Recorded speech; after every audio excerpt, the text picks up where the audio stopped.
and this question came in set D HTET 2021. Question number is 149 and this question is from work power energy plus one intermediate class. Question है a force acting on particle moving in xy plane is given as F vector is equal to 2 by I cap plus x square j cap Newton, x in meter as well as y in meter. Particle is to be moved from origin to a position C with coordinate 5, 5. Which of the following statement is not correct? ये question है, ध्यान दें, not correct पूछा हुआ है. अब देखते हैं कि इनमें से कौन सी स्टेटमेंट करेक्ट नहीं है. इसका मतलब ये है कि 3 स्टेटमेंट इसमें से ऐसी होंगी जो करेक्ट होंगी, एक जो है वो इनकरेक्ट है जिसको मुझे सर्च करना है. आइए करते हैं. अब ऐसे क्वेश्चन में करने के लिए फिर हमें हर ऑप्शन को ट्राई करना पड़ेगा. अब गिवन फोर्स कंजर्वेटिव फोर्स है या नहीं, उसके लिए तो आपको वर्क निकालना पड़ेगा, क्योंकि you know what are the property of conservative force. Work done by property number 1, conservative force की property number 1, work done by conservative force does not depend on the path followed. Work done by conservative force is path independent. Second property is work done by conservative force around closed loop या around closed path is 0. अब मुझे particle को O से C लेके जाना है. May be मैं particle को वाया A लेके जाऊं, O से C, O initial point, C final point. तो O से C वाया A ले जाते हैं, यानी OAC पाथ लेके जाएं. पार्टिकल को O से C लेके जाएं वाया पाथ OAC. पार्टिकल को O से C लेके जाए via path via route OBC. तो C पे तो पार्टिकल पहुंच रहा है, starting is O, final is C. लेकिन पार्टिकल इनिशियल से C पे पहुंचा via route OAC via route OBC. अगर work done by force via route OAC via route OBC बराबर होते हैं तो वो फोर्स होती है कंजर्वेटिव. अगर work done by given force via route OAC via route OBC बराबर नहीं है तो फोर्स इज नॉन कंजर्वेटिव. अब हम चेक करते हैं work done by force along route OAC.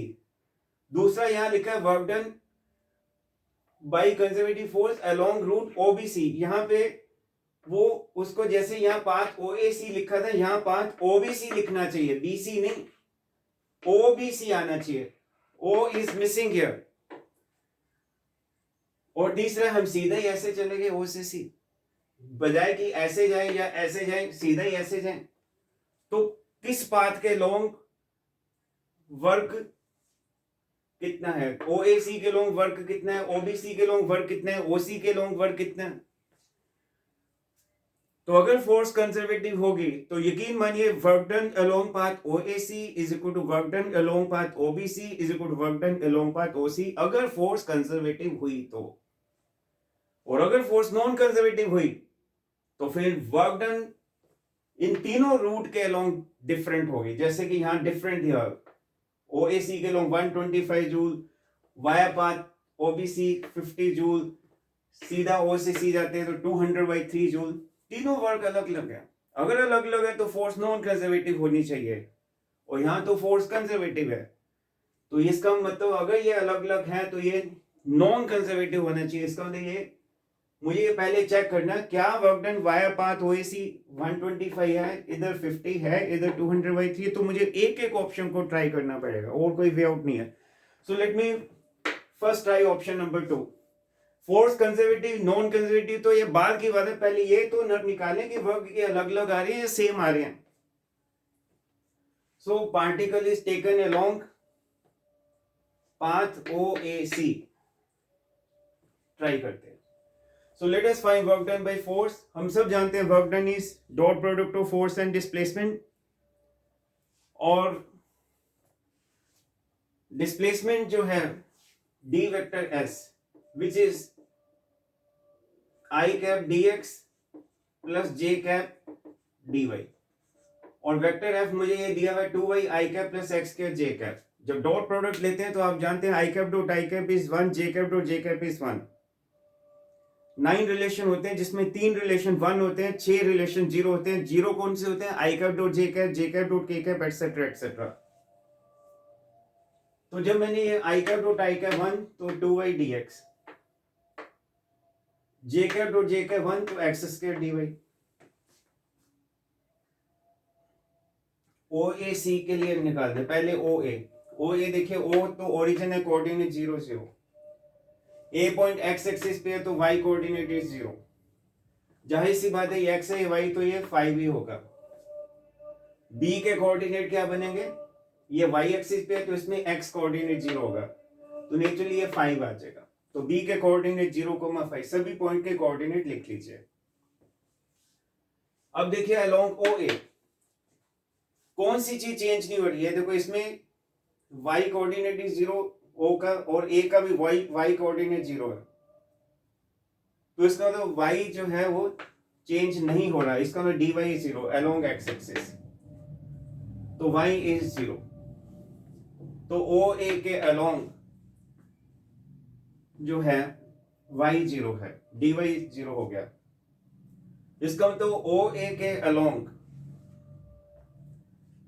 जो है, ओ ए के लॉन्ग वैल्यू y 0, तो dy कितना हो जाएगा? 0। अब बचा 2y dx, तो y भी तो 0 है। आप इसको, इस चीज को अप्लाई करिए ओ ए के लॉन्ग पूरी चीज को, तो dy 0 की वजह से, dy 0 की वजह से ये टर्म खत्म हुई। अब है कि फर्स्ट टर्म में इसमें भी y 0 है, इसमें भी y 0 है, तो y इज permanent 0 in case of O A, तो इसका ये भी टर्म गायब हो गया, ये भी गायब हो गया। Therefore we say कि work done along OA is 0। अब हमारी आती है A to C। अब A to C देखें तो A to C में x में नो चेंज है, ये भी 5 है, ये भी 5 है, लेकिन A to C जब हम पार्टिकल को लेके जाते हैं तो y में चेंज आ रहा है 0 से 5। इसका मतलब ये हुआ कि along AC x में चेंज नहीं है, यानी dx is 0, क्योंकि x कांस्टेंट है और x की वैल्यू 5 है, यहाँ पे 5, यहाँ पे 5। तो इसका मतलब A to C जाने में y चेंज हो रहा है। So how much work is done in taking particle from A to C, यानी dw सफिक्स c का इंटीग्रल करेंगे, और जब A to C जाएंगे तो आप देखिए x is held constant, x 5 है, दोनों x में नो चेंज है, तो x इज हेल्ड कांस्टेंट, और dx तो 0 हो गया, तो x स्क्वायर dy बचा, और x कांस्टेंट है तो मैंने बाहर ले लिया कांस्टेंट, यानी x कितना है 5 स्क्वायर इंटीग्रल dy, और dy में y का वैल्यू कहां से कहां चेंज हो रहा है? 0 to 5 लिखा मैंने, और dy का इंटीग्रेशन y तो सोल्व करके 5 क्यूब तो 125 जूल। इसको ये करेक्ट ऑप्शन है, लेकिन उसने तो पूछा नॉट करेक्ट, लेकिन ये तो करेक्ट ऑप्शन है। फिर मैंने तीसरे को ट्राई किया, फिर मैं बता दूं यहाँ अलोंग पाथ OBC आएगा। Let us see how much is work done by taking particles along route या path OBC। फिर O to B चेक किया, O to B में x में चेंज नहीं है, यानी x 0 है। अब x 0 तो ये टर्म गायब, और अब y चेंज हो रहा है 0 to 5, लेकिन इसमें x इज परमानेंट 0, तो x 0 हो गया, ये खत्म हो गया। अब देखिए वैल्यू ऑफ x इज 0, क्योंकि यहाँ पे x 0 है, यहाँ पे भी x 0 है, तो dx x में तो चेंज है नहीं, तो dx इज 0। अब अलोंग y एक्सिस देखिए x चेंज हो रहा है 0 to 5, लेकिन आप देखिए कि how much is work done along OB, तो value of x is 0 along dx 0 हो गया, w सफिक्स OB की वैल्यू 0 हो गई, कारण x 0 है अलोंग OB, और y चेंज हो रहा है 0 to 5, लेकिन dx 0 है, dx 0 की वजह से ये टर्म खत्म हो गया, dx 0 की वजह से ये टर्म खत्म हो गया, x इज परमानेंट 0, ये टर्म खत्म हो गया, इसका मतलब w सफिक्स OB 0। अब बारी आती है B to C, so dw suffix DC, और BC के केस में y कांस्टेंट है 5, y कांस्टेंट है, लेकिन x चेंज हो रहा है 0 से 5, x चेंज हो रहा है 0 से 5, इसलिए dx is there and y is constant which is 5.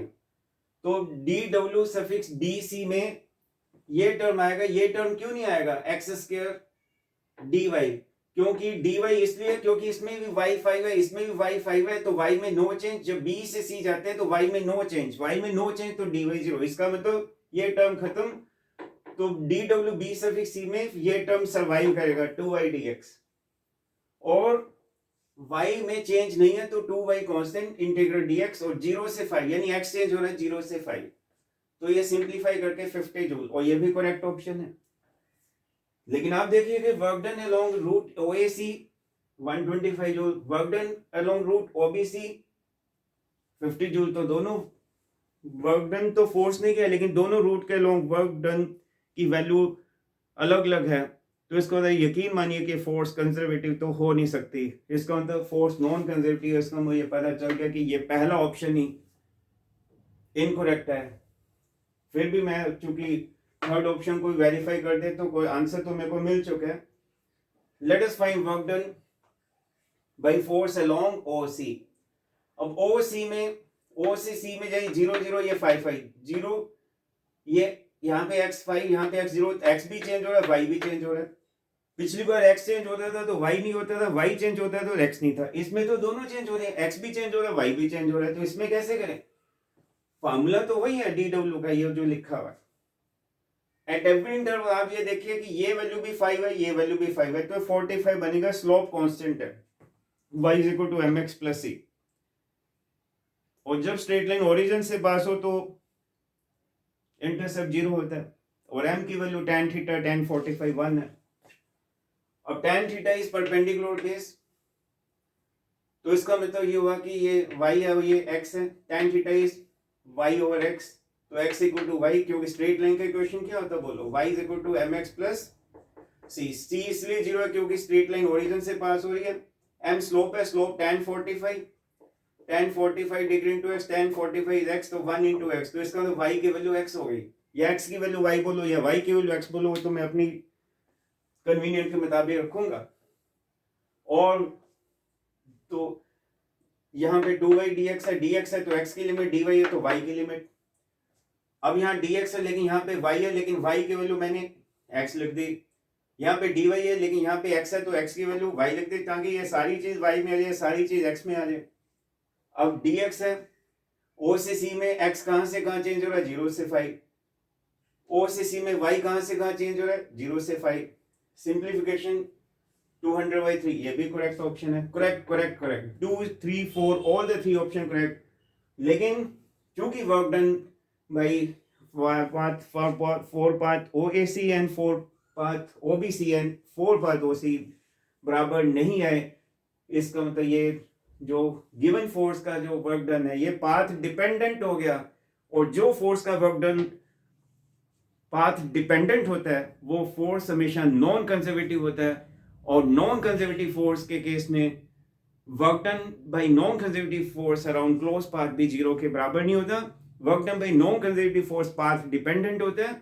और नॉन कंजर्वेटिव फोर्स के एग्जांपल है frictional force, viscous force, air drag. Thank you so much.